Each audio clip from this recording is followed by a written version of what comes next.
This is a Whittle Shortline Railroad and Norfolk Southern Railway. It was opened since 1997 and 1956. It was also made the number plate 2018, and at the back it was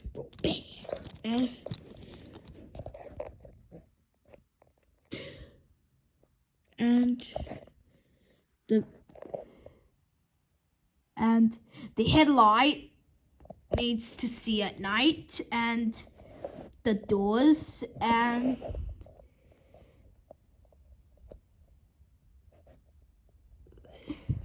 the horse, and they have fans and they make a lot of heat.